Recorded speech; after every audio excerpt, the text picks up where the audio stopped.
The divorce papers rested on the dining table, their crisp white pages catching the afternoon sunlight that streamed through the kitchen window. Ethan Parker stared at them for several long minutes, his pen hovering just above the signature line. One simple stroke would end 8 years of marriage. 8 years of laughter, dreams, sacrifices, and promises would be reduced to a stack of legal documents inside a courthouse filing cabinet. He never imagined his life would reach this point. When he married Claire, he believed they would grow old together. She had been the woman who made ordinary days feel extraordinary. Her laughter filled every room. Her kindness touched everyone she met, and her unwavering belief in people had inspired Ethan to become a better man. But somewhere along the journey, the warmth between them faded. Conversations became shorter. Smiles became rarer. Silence slowly replaced affection until it felt like two strangers were living beneath the same roof. If this story touches your heart, don't forget to subscribe to the channel and turn on notifications. Every week we bring emotional stories about love, sacrifice, forgiveness, and second chances that remind us why hope should never be abandoned. Ethan convinced himself the marriage had already ended long before the paperwork appeared.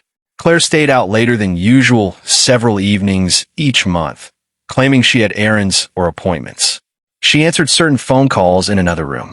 Some nights she cried quietly in the bathroom, only to emerge moments later with a forced smile and the familiar words, "I'm fine." Those words had become walls instead of reassurance. Ethan asked questions in the beginning, but every answer sounded rehearsed. Eventually he stopped asking. Instead, he created his own answers. He imagined another man. He imagined secret meetings and hidden messages. Every unexplained absence became proof that she no longer loved him. His closest friend, Daniel, noticed the change immediately. "Have you talked to her honestly?" Daniel asked during lunch one afternoon. "I've tried. Really tried." Ethan hesitated. I asked what was wrong. And she said nothing. Daniel sighed. "Sometimes people don't tell you because they're protecting themselves. Or protecting you." Ethan shook his head. "Or because they're hiding something." Daniel looked at him for a long moment. "Be careful, Ethan. Assumptions destroy more marriages than the truth ever could." Those words lingered in Ethan's mind for only a few hours before doubt overwhelmed them again. A week later, he printed the divorce papers. He planned to hand them to Claire on Saturday morning. The night before, fate intervened. He arrived home nearly 2 hours earlier than expected after an important client canceled a meeting. Claire's mother's car was parked outside the house. Margaret often visited for dinner, so Ethan smiled politely before reaching for the front door. Then he heard muffled voices through the slightly open kitchen window. He wasn't trying to eavesdrop. He simply paused when he heard Claire crying. "I don't know how much longer I can keep pretending everything is normal, Mom." Margaret answered softly, "You shouldn't be carrying this alone anymore." Claire took a shaky breath. "If Ethan finds out, he'll sacrifice everything. He'll quit his job. He'll sell the house. He'll blame himself, even though none of this is his fault." Ethan's hand froze on the doorknob. Margaret gently asked, "What did the doctor say after today's tests?" Claire struggled to answer through tears. "The condition has gotten worse. They want to schedule surgery within the next month." Ethan felt every muscle in his body go numb. "The surgery is expensive," Claire continued. "Insurance won't cover everything. Ethan has already worked so hard rebuilding our finances after losing his business. I can't ask him to give up everything again because of me." Margaret reached over and held her daughter's hand. "You've loved that man since the day you met him. I still do. So let him love you now." Claire lowered her head. "I promised to stand beside him through every hardship. I never wanted to become the hardship." Outside the window, Ethan leaned against the wall as tears streamed down his face. In a matter of seconds, every suspicion he'd carried for months collapsed. The phone calls weren't from another man. They were from doctors. The secret trips weren't affairs. They were hospital appointments. The tears weren't signs of guilt. They were signs of fear. And while he had been preparing to end their marriage, Claire had been preparing herself for the possibility that she might not survive. Ethan quietly stepped away before either woman noticed him. He returned to his car, sat in silence, and looked at the divorce papers lying on the passenger seat. They suddenly felt heavier than stone. One by one, he tore them into tiny pieces until nothing remained except scattered fragments drifting across the floorboard. I almost lost the best person I've ever known, he whispered. For the first time in months, he understood that love doesn't disappear because people stop caring. Sometimes it hides beneath burdens too painful to share. Ethan remained in the driveway long after the lights inside the house grew dim. The sound of Claire's quiet sobs echoed in his mind, each one cutting deeper than the last. For months he had convinced himself that she had become distant because she no longer loved him. Now he realized she had been carrying a fear so overwhelming that she believed the only way to protect him was to face it alone. The guilt settled over him like a weight he could barely bear. Every cold reply, every suspicious glance, every evening he had chosen silence instead of compassion replayed in his memory. He wondered how many nights Claire had cried herself to sleep while he lay beside her, believing she had betrayed him. When he finally walked through the front door, Claire quickly wiped her eyes and forced a smile. "You're home early," she said, trying to sound cheerful. "The meeting was canceled," Ethan replied softly. Margaret greeted him warmly, but she noticed something different in his expression. His eyes were red, and his voice carried a tenderness that had been missing for months. "I'll leave you two alone," Margaret said after a few minutes, gently hugging Claire before quietly slipping out the front door. Claire began clearing the dinner dishes. "You don't have to do that," Ethan said. She looked surprised. "It's okay. It'll only take a minute." "No," he answered, walking toward her. "Let me help." For the first time in a long while, they stood side by side at the kitchen sink. They barely spoke, but the silence no longer felt hostile. It felt uncertain, fragile, as though both of them sensed something had changed. That night, Ethan couldn't sleep. Claire eventually drifted off beside him, exhausted from another day of hiding her pain. In the faint moonlight, he noticed how pale she looked. The dark circles beneath her eyes were impossible to ignore now. He wondered how he had failed to see them before. He gently reached for her hand. Even in her sleep, her fingers instinctively wrapped around his. A tear rolled down his cheek. "I'm so sorry," he whispered. The next morning, Ethan woke before sunrise. Instead of rushing to work, he cooked breakfast, something he had not done since their first anniversary. The pancakes were uneven, the eggs were overcooked, and the coffee was stronger than usual, but when Claire walked into the kitchen, she smiled with genuine surprise. "Since when do you make breakfast?" she laughed. "Since I realized I'd forgotten how." She sat across from him, still smiling. "You burned the toast." "I know." "And the eggs." "I know." "The coffee tastes terrible." "I know that too." Claire laughed harder than she had in months. "I missed hearing you laugh," Ethan admitted quietly. Her smile faded into confusion. "I've missed us." She looked down at her plate.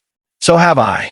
They ate together, talking about ordinary things, the neighbor's new puppy, a movie they wanted to watch years ago, the flowers blooming in the backyard. It wasn't a dramatic reconciliation. It was something better. Two people remembering how to be friends again. After breakfast, Claire prepared to leave for what she called shopping. "I'll be back in a few hours." Ethan nodded. "Drive safely." As soon as she left, he followed from a distance, his heart pounding. He hated spying on her, but he needed to know the full truth. Instead of driving to the shopping center, Claire parked outside a large medical center. Ethan watched her slowly walk inside. A few minutes later, he followed. The receptionist recognized Claire immediately. "Mrs. Parker, Dr. Harris will see you shortly." Ethan froze. There was no more room for denial.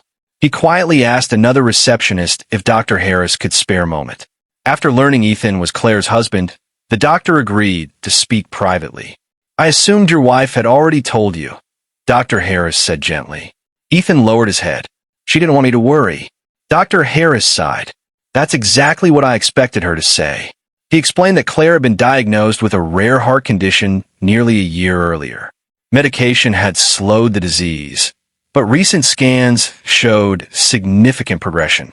Surgery offered hope, but without it, her condition would continue to worsen. "Why didn't she tell me?" Ethan asked, his voice breaking. Because every appointment she talked about you. Every decision she made was based on protecting you. She believed you had already sacrificed enough after losing your business. She didn't want to become another burden. Ethan buried his face in his hands. I've been the burden. Dr. Harris placed a reassuring hand on his shoulder. No, you've simply been living without the truth. Now you have the chance to change that. Those words stayed with Ethan all day. On the drive home, he made one decision after another. The expensive motorcycle he barely used would be sold. The vacation fund could wait. The second car wasn't necessary. His retirement savings could be rebuilt. None of those things mattered if Claire wasn't beside him to share the future. That evening, he spread every financial document across the dining table. Claire walked into the room and stopped. What are you doing? I'm finding a way. A way for what? He looked into her eyes. A way to keep the promise I made on our wedding day. Her expression changed instantly. Ethan, I know about the hospital. The color drained from her face. I can explain. You don't have to. I never wanted you to find out like this. He walked toward her. I was wrong about everything. She began crying. I thought if I kept smiling, I could protect you. And I thought your silence meant you had stopped loving me. She shook her head immediately. Never. I almost divorced the woman who has been sacrificing everything to protect me. Claire covered her mouth as tears flowed freely. I even wrote you a letter, she whispered. I found it. You read it. I did. I am sorry. No, Ethan said firmly. Don't apologize for loving me. He reached into a drawer and placed the torn pieces of the divorce papers on the table. I want you to see these. Claire stared silently. I almost signed them. Her heart seemed to stop, but I tore them apart the moment I learned the truth. He took both of her hands. I don't care how difficult this road becomes. I don't care how much money it costs or how many nights we spend in hospitals. I married you for better or worse, and I finally understand what those words truly mean. Claire threw her arms around him, crying harder than ever before. For the first time in nearly a year, neither of them was carrying the burden alone. Their fight had only just begun, but now they would face it together. As the months passed, the journey was anything but easy. There were long nights in hospital rooms, anxious moments waiting for test results, and days when fear threatened to steal their hope. But this time, Ethan and Claire faced every challenge together.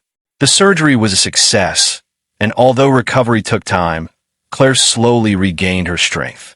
Their marriage, once on the brink of collapse, became stronger than ever because it was rebuilt on honesty, trust, and unconditional love. Looking back, Ethan often realized that the most dangerous thing wasn't the illness, it was the assumptions he had made without seeking the truth. He learned that love isn't measured by the absence of problems, but by the willingness to stand beside someone through them. On a beautiful spring morning, they renewed their wedding vows in the same small garden where Ethan had first proposed. Surrounded by family and friends, he looked into Claire's eyes and said, I almost let fear take away the greatest blessing of my life. From this day forward, I promise to listen before I judge, trust before I doubt, and love you with all my heart for every day we're given. Claire smiled through joyful tears as they embraced, knowing they had been given a second chance that many never receive. And if this story reminded you that love is strongest when built on trust, compassion, and forgiveness, please subscribe to the channel, like this video, and share it with someone you love. You never know who might need this reminder today. Until next time, remember, sometimes the conversation you almost miss can change your entire life forever.